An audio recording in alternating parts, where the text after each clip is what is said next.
बिस्मिल्लाहिर्रहमानिर्रहीम। अस्सलाम वालेकुम। आइए एक सवाल देखते हैं।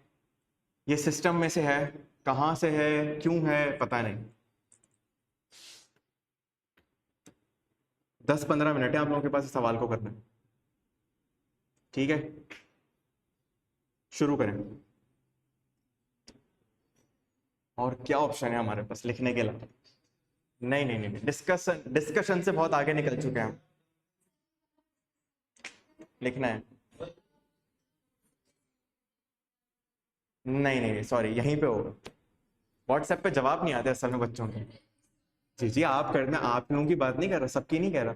बहुत सारे बच्चे नहीं रिप्लाई करते, बहुत सारे बच्चे नहीं टेस्ट करते, तो यही करना पड़ेगा हमें मजबूरन। और मजबूरी ये है कि आप लोगों के दोस्त हैं, आप लोगों ने कहते भी नहीं तुमने टेस्ट भेजा नहीं भेजा, तो अब उन सब के साथ आपको भी अटेम्प्ट करना पड़ेगा यहाँ बैठ के।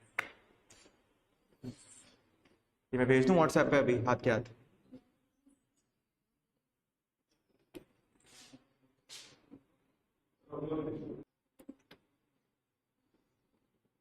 रिक्वायरमेंट, सबसे पहले हमारे पास इसकी रिक्वायरमेंट है। On the basis of the weakness identified in the scenario, recommend 3 best practices that AF should implement to strengthen its governance and management। ये शायद आप लोगों ने लफ्ज ही नहीं पढ़ा, IT गवर्नेंस एंड मैनेजमेंट। ये पढ़ा था हमने, पढ़ा, इग्नोर कर दिया था, क्या फजूल की बातें करना। Your response should clearly demonstrate how each recommended practice would address the specific deficiency। 3 best practice बतानी है और बेस्ट प्रैक्टिस के साथ रेलेवेंट मसले को लिंक कर देना है। ठीक है, अब मुझे समझ में आया। मैंने रिक्वायरमेंट पढ़ ली, अब मैं सवाल पे आऊंगा। Alpine Fabrics, a manufacturer and retailer of premium home textile and upholstery materials, पता नहीं क्या चीज है भाई ये। To evaluate its infrastructure and control environment. आपको यहाँ पर बुलाया गया किस काम के लिए? बिजनेस करने के लिए नहीं, आपको यहाँ पर बुलाया गया इनके IT से रिलेटेड चीजों पर मसले आइडेंटिफाई करने के लिए। During the course of your review, the following matters came to your attention. AF operates a legacy information system which was custom built internally over 12 years ago to support its core business functions। हमारे पास एक IT का system मौजूद है जो हमने कब बनाया? 12 साल पहले हमने बनाया है। किस मकसद के लिए? ताकि हम अपने बिजनेस के फंक्शंस को प्रोसेस कर सकें। दूसरा point, over the years the system has undergone numerous modifications and upgrades. However proper documentation of these changes has not been maintained. Sir हमारे पास मसला ये है कि हमने ये एक सिस्टम तो बना लिया और उसके अंदर हमने मॉडिफिकेशंस भी किए ओवर द इयर्स, लेकिन हमने उन मॉडिफिकेशंस को डॉक्यूमेंट नहीं किया। तो मॉडिफिकेशंस को डॉक्यूमेंट ना करना, आप क्लास में आकर पढ़ रहे हो और नोट्स नहीं बना रहे, डॉक्यूमेंटेशन नहीं कर रहे कि मैंने आज क्या पढ़ा, इसमें क्या अहम बातें थी, तो क्या आपने नहीं पढ़ा? क्या बाद में रिवाइज कर सकते हो? क्या बाद में कोई मसला आएगा उसको समझ सकते हो? नहीं समझ सकते। डॉक्यूमेंटेशन करना इस वजह से जरूरी है। और ये किस लेवल का काम है? गवर्नेंस लेवल का काम। Out of 3 original system architects, there are no longer employed by the organization. The sole remaining architect supervises the development team that is largely composed of newly recruited and inexperienced staff। हमारे पास जितना भी staff है वो क्या है? Inexperienced है। Governance and management level का मसला क्या होगा? क्या होगा? हमें क्या करना चाहिए गवर्नेंस एंड मैनेजमेंट लेवल के ऊपर? सही बता रही है, थोड़ा सा एलैबोरेट करें इस बात को। स्टाफ को ट्रेनिंग देनी चाहिए और किस तरीके से, पूरा एलैबोरेट करें। क्या सवाल है, पूछो। क्या चीज? टेक्निकल वे में पूछ रहे थे? पूछो भले, कोई सवाल है तो जवाब दें इसके ऊपर। किस तरीके से क्या ट्रेनिंग करवानी चाहिए?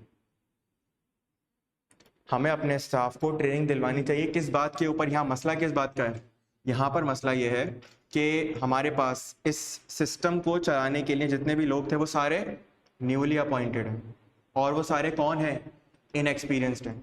तो हमारे पास सोचना गवर्नेंस एंड मैनेजमेंट लेवल के ऊपर क्या बेस्ट प्रैक्टिस होनी चाहिए कि आपने अपने स्टाफ को क्या करना है? ट्रेनिंग देनी। अभी थोड़ी देर पहले बात पढ़ी थी, आईसीटी में। और मैंने क्या बताया था, क्या ये आईसीटी में इन्वेस्टमेंट वाली बात, ट्रेनिंग वाली बात सिर्फ आईसीटी में है या हर जगह है? आपने जब नया सिस्टम लगाया है या पुराना सिस्टम चल रहा है, लोग नए आए हैं, तो सिचुएशन में क्या गवर्नेंस मैनेजमेंट होनी चाहिए आपके पास? आपके पास ट्रेनिंग होनी चाहिए। The chief information officer who joined the company 4 years ago possesses considerable knowledge of cyber security measures but lacks sufficient background in software development, lifecycle management and IT governance principle। जरा सोचना एक बात, governance level की बात कर रहा हूं मैं। अगर हमारे पास एक बंदा हम अपॉइंट कर रहे हैं तो उसकी जितनी भी नॉलेज है या जितना भी उसके काम है वो सारी हमारी बिजनेस स्ट्रेटेजी के साथ अलाइंड होनी चाहिए या नहीं होनी चाहिए? यहां पर अलाइंड है, यहां पर अलाइंड है। साइबर सिक्योरिटी की नॉलेज तो है उसके पास, लेकिन क्या उसके पास आईटी गवर्नेंस प्रिंसिपल की नॉलेज है? आप किसकी बात कर रहे हैं? चीफ ऑफिसर की बात कर रहे हैं, उन सबका हेड। क्या उसके पास इस तरह की नॉलेज मौजूद होनी चाहिए ना?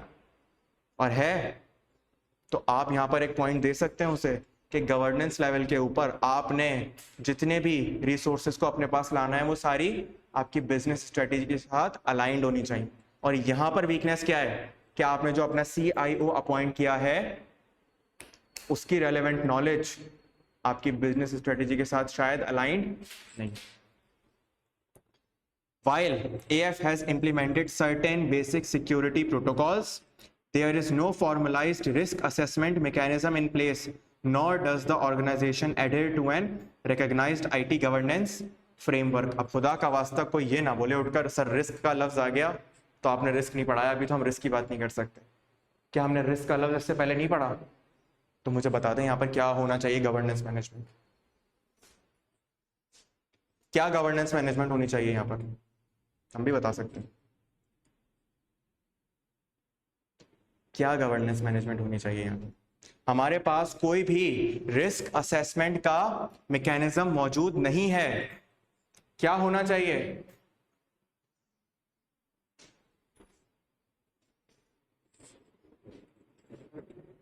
ऑडिट एंड असेसमेंट्स और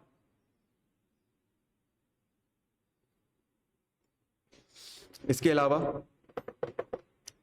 रिस्क मैनेजमेंट का प्रोसेस नहीं होना चाहिए। और रिस्क मैनेजमेंट का प्रोसेस क्या करेगा? डिफरेंट लेवल्स के ऊपर आईटी में रिस्क को आइडेंटिफाई कर रहा होगा कि आपके पास कहां कहां पर कौन कौन से रिस्क निकल के आ रहे हैं और फिर उनको करेक्ट कैसे करना है उसके ऊपर काम कर रहा होगा। ये गवर्नेंस लेवल का काम है। मैं आपसे ये नहीं पूछ रहा रिस्क असेसमेंट कैसे करूं, वो मैं बताऊंगा आपको आगे जाकर। उसको मिटिगेट कैसे करूं, वो मैं बताऊंगा आपको आगे जाकर। लेकिन ये काम करना चाहिए, ये तो गवर्नेंस लेवल का काम है ना, ये तो हमें पता है। और इसमें आप कौन सी वीकनेस लिंक कर देंगे? ये वाली वीकनेस लिंक कर देंगे। यही सोचकर तो मेरे जहन में आया, अरे ये काम यहां नहीं होता, ऐसे होना चाहिए। The procurement of IT assets is carried out on an annual basis based on sole discretion of the CIO. In the most recent procurement cycle, AF acquired high-end servers, which appears to significantly exceed the company's actual operational requirements। ये point बता दिया ना अगर किसी ने, मजा आ जाएगा। इससे रेलेवेंट बेस्ट प्रैक्टिस।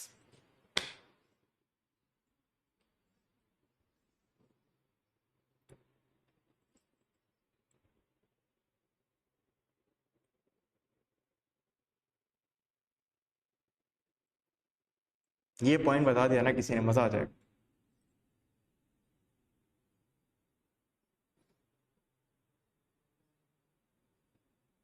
हो सकता है सही बोल रहे हो, बता दो मुझे।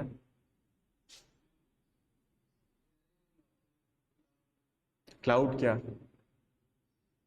क्लाउड क्या?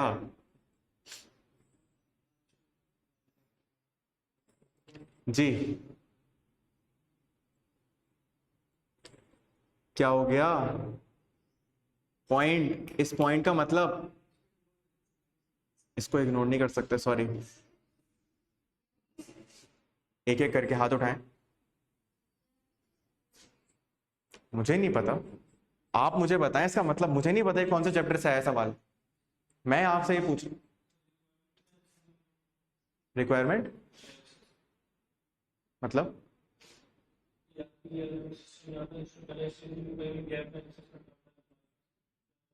रेलेवेंट पॉइंट है यहाँ पर, रेलेवेंट पॉइंट है यहाँ पर कि आपने जब भी अपने पास एसेट्स वगैरह परचेज करने हैं, कोई भी आईटी सिस्टम लगाना है, तो आपने सबसे पहला काम क्या करना होता है ईआरपी के अंदर? अपनी रिक्वायरमेंट को असेस करना होता है कि मेरी रिक्वायरमेंट क्या है, और यहां पर वो काम हो रहा है। मसला क्या है यहाँ पर? आप लोग मसला नहीं समझे अभी तक। मसला यहाँ पर यह है कि हम आईटी के एसेट्स जो खरीद रहे हैं एनुअल बेसिस के ऊपर, वो हमारी रिक्वायरमेंट से बहुत ज्यादा है। तो जब भी हम ये आईटी के एसेट्स वगैरह खरीद रहे होंगे, तो हमें सबसे पहले क्या करना चाहिए? अपनी रिक्वायरमेंट को एनालाइज करना चाहिए। गवर्नेंस लेवल के ऊपर ये काम होता है। ये काम एसेट चलाने वाला नहीं करेगा। क्या हो चुका है? वीकनेस है ना इन डिसीजंस में। यही तो बेस्ट प्रैक्टिस बतानी है हमने कि हम क्या करें कि ये काम नहीं हो। यहां पर करेक्टिव एक्शंस थोड़ी पूछे इसने आपसे। अगर ऐसा कुछ पूछेगा तो बोलेगा ये मसला हो गया, इसको करेक्ट करना है। यहां पर आपसे कह रहा है ये वीकनेस है इनके सिस्टम में, ये हो रही है, ये हो रही है, आपने ऐसा क्या करना है कि ये ना हो। तो आप उसे बताएंगे, आप उसे ये नहीं कहेंगे कि जो एसेट आ गया उसे वापस कर दो। ये करेक्टिव एक्शन है। आपने यहां पर क्या बताना है उसे कि ऐसा क्या करूं कि ये होता ही नहीं।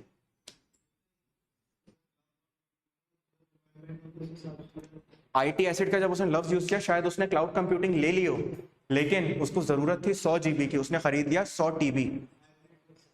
हाइब्रिड बात तो वही आ गई। हाइब्रिड लो, ऑन प्रेमिसेस लो या क्लाउड लो, वो ये कह रहा है हमें जो भी एसेट में इन्वेस्ट करते हैं ना, आईटी एसेट में, वो अपनी रिक्वायरमेंट से ज्यादा करते हैं।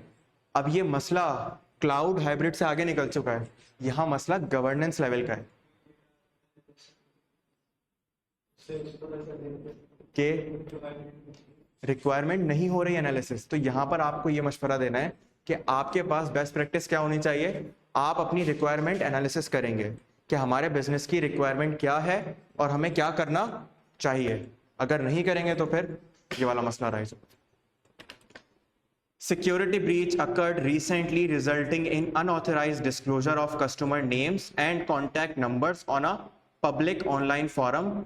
This incident has caused considerable reputational harm to AF and has also resulted in the imposition of monetary penalties by the relevant regulatory authority. इसके लिए आपने मुझे बताया कि सर हमने क्या करना है, हम डेटा लॉस प्रिवेंशन का इस्तेमाल कर सकते हैं ताकि ये मसले ना हो। ये स्पेसिफिक आईटी की बात हो गई, लेकिन गवर्नेंस लेवल पर हम क्या कर सकते हैं?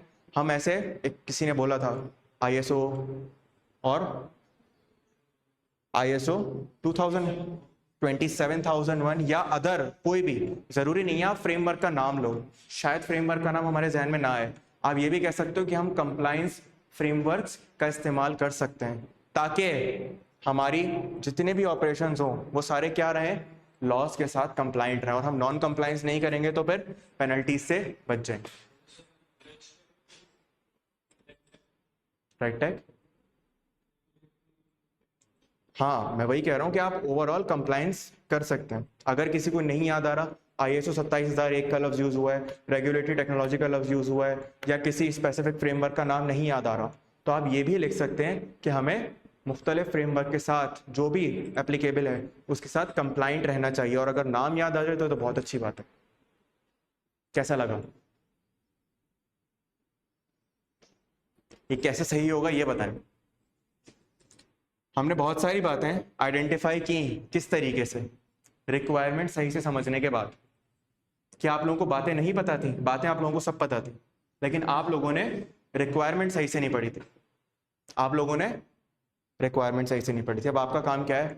ये सवाल घर जाकर दोबारा करेंगे और ये पेपर पेंसिल पर लिखकर मुझे भेजेंगे सब लोग। याद रखना आखिर के 45 दिन है, बहुत अहम है। कोई नई बात नहीं सीख रहे होंगे हम बहुत ज़्यादा। हम जो बातें पढ़ चुके हैं उसको पेपर में लिखना कैसे, अटेम्प्ट कैसे करना है वो सीख रहे होंगे। काम ज़रूर करना है। कोई बहुत ज़्यादा होमवर्क नहीं देता यार, मैं एक सवाल मुश्किल से देता हूँ, ठीक है? और मज़े की बात बताऊँ, या कि आपका पास पेपर था जो अभी आया था, मिलेगा नहीं आपको, टेंशन ना लो, मिलेगा नहीं। अभी का रिसेंट वाला, लेकिन इसमें बहुत सारी चीज़ें बदल दी मैंने।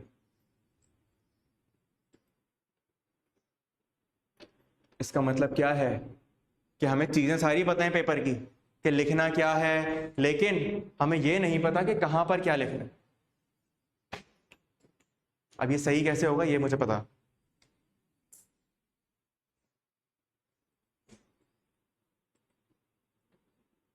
जी कैसे सही होगा, मुझे इसका जवाब चाहिए। आज जो कुछ गलतियां हुई हैं हमसे रिक्वायरमेंट समझने में, थोड़ी सी इधर उधर चीजें लिखने में, वो कैसे सही होंगी? प्रैक्टिस करो। प्रैक्टिस कैसे होगी? तो होगी नहीं, वो तो हो ही नहीं रही हमारी।